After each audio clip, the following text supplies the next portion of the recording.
Hello, hello. This is the Drupal 7 End of Life podcast. I'm Mark Dorson. I have Dave Look here with me, and we are back from DrupalCon, back in our offices. Dave has all of his equipment again. I think the episode at DrupalCon turned out pretty well, all things considered. All things considered, the best part of it was, Mark knows this for all the rest of you, I had all of the equipment with me except for one small connector that I needed to get it working with my laptop. So it was a success. It's darn dongles. Yeah. Always causing an issue. But we made it work. We got an episode recorded, and I think it was a good one. And it was great to talk about the end of life extension announcement, really, not long after it was actually made. So we had some sort of our initial reactions. It's definitely sunk in a bit more now. And I think we've been able to talk to some folks and, hear what their reactions to it are. Are you feeling any differently, Dave, since we spoke last, or are we pretty much feeling in the same place? I think I'm in the same place. I would add one of those people we secretly talked to was Chris Free. We snuck in a quick conversation, even though he's on sabbatical. But we did talk to him about it just to see how he felt, and he was not surprised, similar to us not being surprised at DrupalCon. So I think that was good. I think the place that I have come to at this point is that this is a good opportunity because we have time to do some planning, which I think is the lead into where we're headed here today. Yeah. So what do you want to talk about today? Well, if we have 18 months, what do we do? I think that's the real question. If we still have Drupal 7 sites, we know there's hundreds of thousands of them. Presumably some of them are large. What do we do with that content? How do we move it? How do we leverage this 18 months? And I think that's the real question. So where would we start? So I think we're talking mainly about complicated sites, right? So if you have a simple Drupal 7 site and you haven't moved it yet, there's different reasons why you maybe haven't moved it. Maybe you don't want to move to modern Drupal. Maybe it's a site that just isn't worth any sort of energy to move it or upgrade it. And that's sort of a different issue. We've talked a lot about those different scenarios on different episodes, but we're talking today is like you have a complicated site, you have been putting off an upgrade because it's just been so daunting. But now we have a definitive deadline, 18 months from now, January 5th, 2025. Yep. And, we wrote down, we got together and planned out, like, what would the milestones be if someone was coming to us today, showed up in our inbox and said, hey, Mark, Dave, hey, Chromatic, we have this complicated site or collection of sites. How should we plan this to make sure that we are no longer on Drupal 7 in January 2025? Yep. As Mark said, I think we're already making the assumption that the decision is, hey, this is a big site. We still maybe haven't decided that we're going to go to Drupal, right? So we're saying, like, there are those small sites which probably are not going to go to modern Drupal, but there is an evaluation phase to ensure that modern Drupal is still the right choice, even if we are planning to do an upgrade here, right? Yeah, absolutely. So, I mean, I think, like, to start out, and again, these are milestones. We're not necessarily saying that, each of these phases will take you this long. It might in the most complicated cases, but we're saying is first 3 months, this is your moment, now through the next 3 months, for discovery, for planning, for identifying any partners that you might need to bring in. This is the moment to decide, like, what is the plan? Are we going to modern Drupal, or are we, moving to a different platform? Altogether, is Drupal still the right fit? If the answer is yes, we want to be on modern Drupal, we just we're a little overwhelmed by how to get there, then we start asking, do you have the right team in place to execute this? Do you have one site or many sites? Mm-hmm. How customized are they? How much custom code is in place?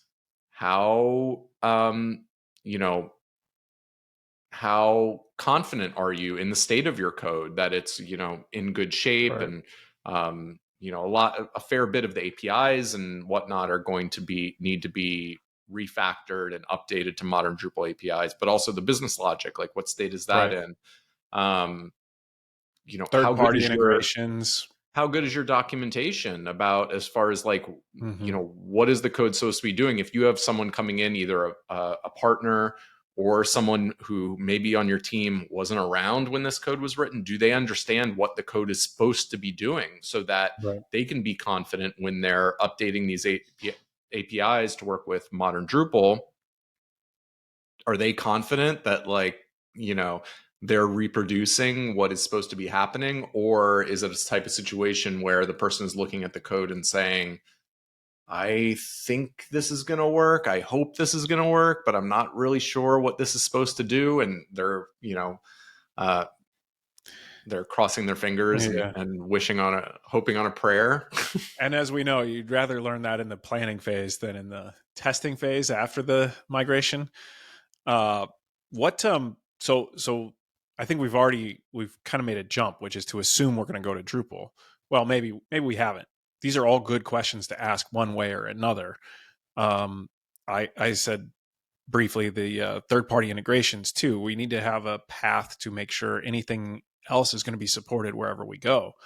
Um, I think the big thing, to your point, Mark, is that if you are managing or if you are responsible for a system that is running on Drupal 7, you're probably going to know pretty simply whether or not you want to consider staying on Drupal. Are you running a transactional site? Are you running something that has a large amount of users and a large amount of data, and something that still modern Drupal makes sense for? That makes these questions a lot easier to answer. Then we get into that aspect of, do you have the right team in place, and or do you need help? And the advice that we would give you, solicited or unsolicited, is that uh, if you aren't sure how to make these decisions, bring in somebody early, bring in a consultant early, or try to get sign up for a working session with us if you want, but try to make this decision before you go look for a vendor. So, or try to get a vendor to help you make this decision, or a consultant, or however you want to word that. But if you aren't 100% clear, get some advice along the way before you go, hey, we're going to move to X, and now we need somebody to move us from Drupal 7 to X, Y, or Z. Instead, bring somebody in to help you make that decision before you got there. Because at least in our experience, I think we've seen a lot of people make a decision without a lot of backing, like solid backing for why they're making that decision. It's more of a reaction than it is an informed decision. So, you have thoughts on that, Mark? I kind of went off script. No, script. Yeah, right. Uh, um, what about, like, the budgeting side of things? I know that you Yeah. had written some about that. What should folks be thinking about at the early stage with regard to that? If budget is an issue, and I think in a lot of cases it is. Yeah. I think budget will dictate a lot of everything that we're about to say. But specifically, if you have a tight budget, investing that some of that up front to help make these decisions, I think, is extremely wise. No one, very rarely does someone regret investing in a discovery or hiring somebody to help make an informed decision. Now, if you have a team that knows the technology and they're able to navigate that, trust your team. That's that. If you should be able to trust your team, hopefully. Uh, and if your team's telling you, hey, bring somebody in to help us make this decision, trust that decision too. But if you're just going, I don't know what to do, that first investment, I think, of any budget should be, hey, I'm going to hire somebody to help me go through this. The second thing is we have 18 months. So hopefully you have at least one budgeting cycle, if not two, with your executive team to try to say, hey, I'd like some budget now, and we're going to be asking for more to do whatever migration that is, whether it's an upgrade to Drupal, modern Drupal, whatever number that is, and or to some other platform. I think we can safely say Drupal 10. Drupal 10.1 was released. So we're like, now we are really into the Drupal 10 Okay. life cycle. So we can safely say Drupal 10, I think. Well, modern Drupal is still... It covers it all. It covers it all. Yeah. So what about the next phase? So we're first 3 months, we're talking about discovery, planning, Yep. budgeting. Yeah. Then we're really getting into the meat of it after that, right?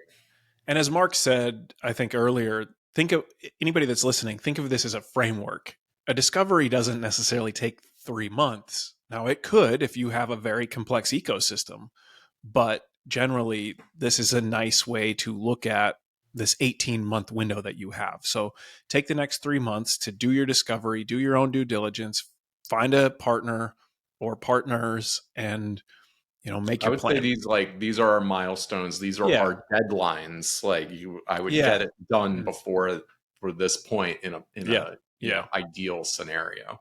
So then, so that was the first 3 months. Then the subsequent 9 months is what we mapped out was for the actual, for the actual upgrade, for the migration of the content, rewriting of any custom code, rewriting of the theme, the whole replatforming from Drupal 7 to modern Drupal or to something else if that's your choice. So this is really the meat in the sandwich of what needs to happen here.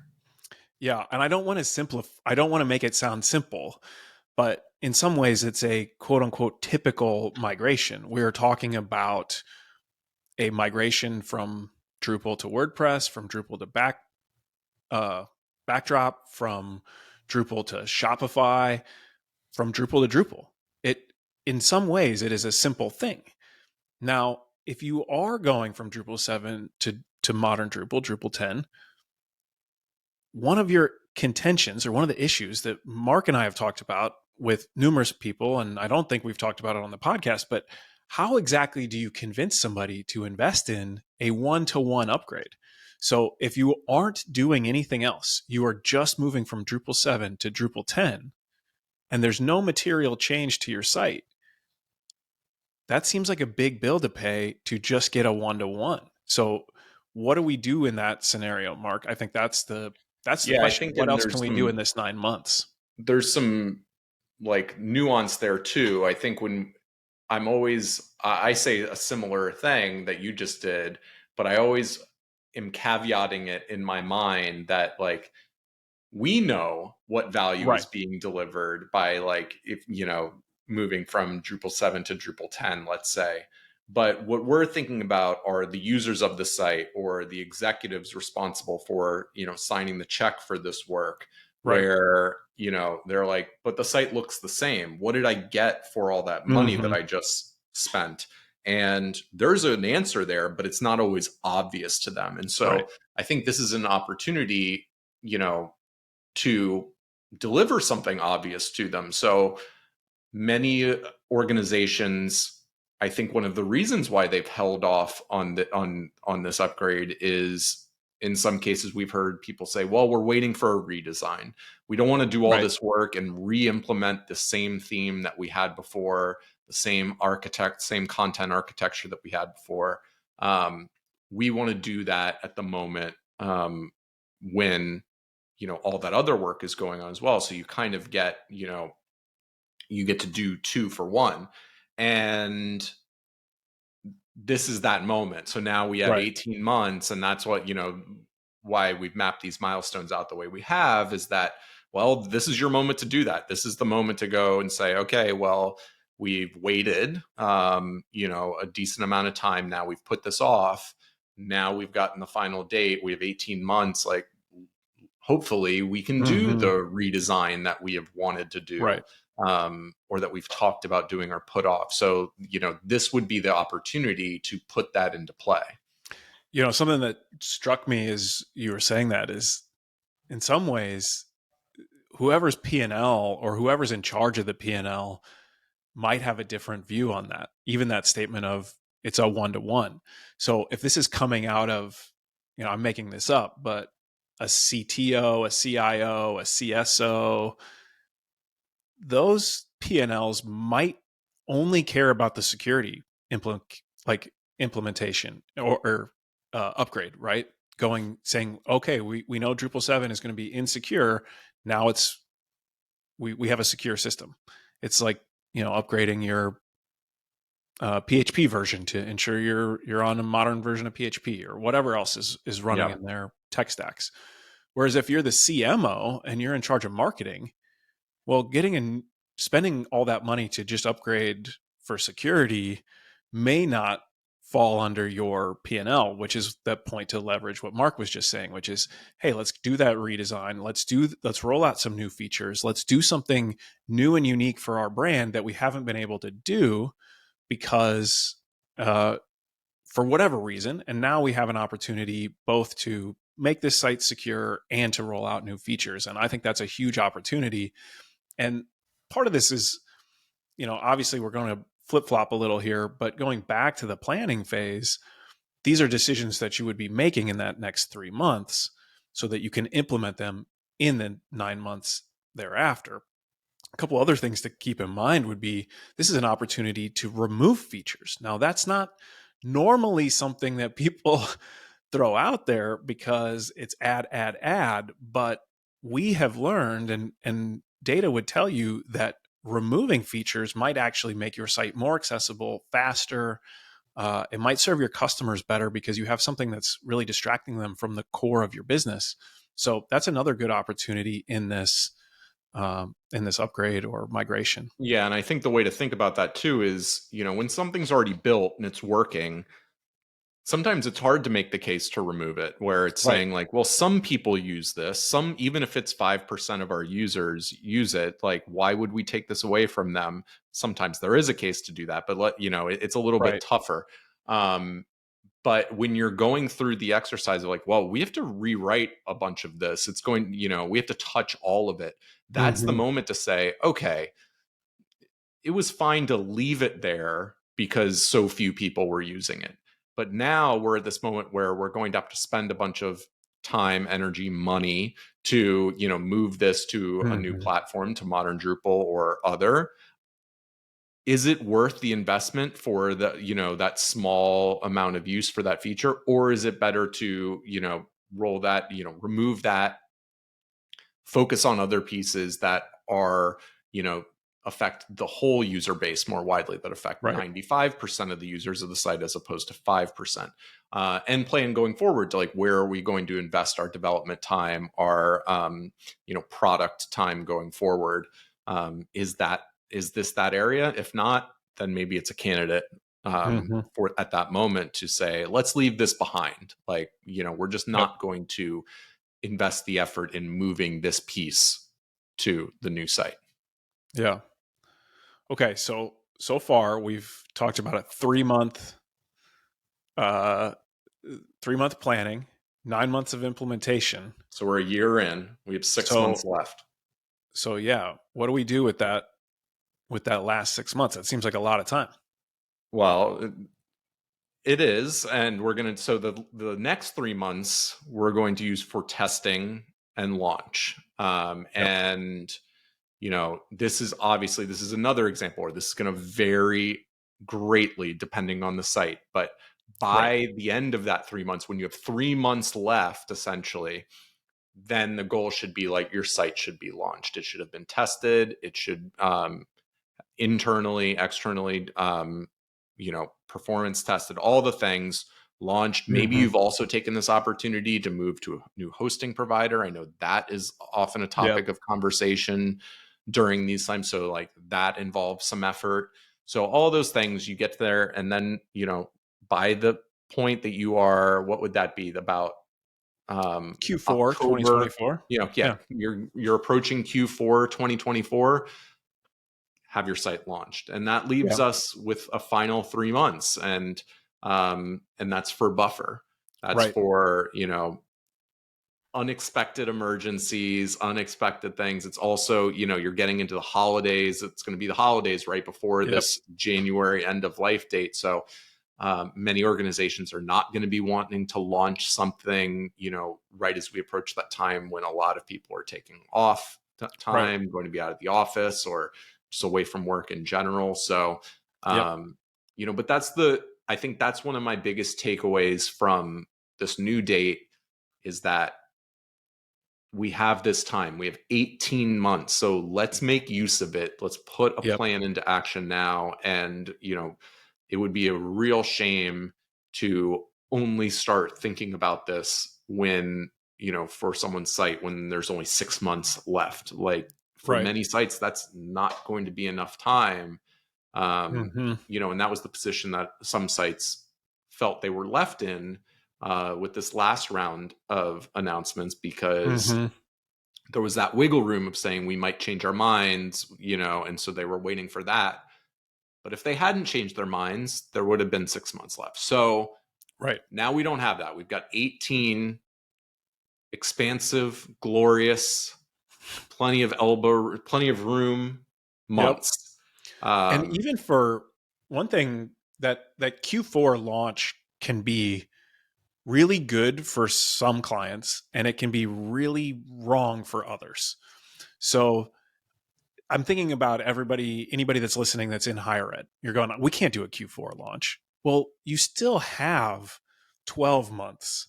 So if you can get the discovery done, or you can easily say, hey, our university has already said Drupal's cool. We're going to stay on Drupal 10. We have some stuff on Drupal 10. We just have to get our, X, Y, and Z sites moved from Drupal 7 to modern Drupal. Well, you already have a lot of that data and you can hit the ground running and you've got the time. Even for most sites, you've got the time, even if you have to truncate it to 12 months instead of the 18 that we have. So I think the same thing applies what you mentioned about budgeting and those cycles and things. The nice thing about this time frame is that there should yep. be regardless of where you are in your budgeting cycle or where you are in sort of your business life cycle of like when would be a good or very bad time to relaunch a site. Right. There's enough time in there to adequately plan this out. At least if we're hopefully, if you're listening to this today, if you're listening to this in June 2023 or sometime close to then there's enough time Right. Right. regardless of where you are and all that. Now, that's not to say you can't do a migration in 6 months. We've seen it, we've done it, we've moved sites quickly. Now that is, but again, if you had, let's say you had 20 Drupal 7 sites on a multi-site install with hundreds of thousands of users, that is not a let's just flip a switch and upgrade over the weekend. We know that. Like, Yeah. we have a lot of work to It's a do. great point. Like there's going to be, every different range of site size and complexity in here. So, you need to shift and adjust things for what's appropriate for the site that you're talking about. Um, but I think, we're setting these milestones with enough extra room to accommodate the most complex Right. versions of these sites. Yeah. What else? Anything else we've missed? Probably. Yeah, This is well, what surely. Discovery's for. But yeah, that's right. But we'll wrap it up. We if you do want or need some help, there'll be a link in the show notes for a 45-minute working session you can sign up for, and we'll walk through your Drupal 7 site and take a look at it with you, start the beginning of that planning. Should also note that we have some vacation coming up, so there's going to be a little bit of a break in the show. But we will be back with some guests and new shows and stuff later this summer. Yes. So I'm excited for the guests. more to come. I won't That's right. spoil it, but they're going to be good guests. Nope. So pay attention. But yeah, thank Thanks, you all for everybody. joining. Bye.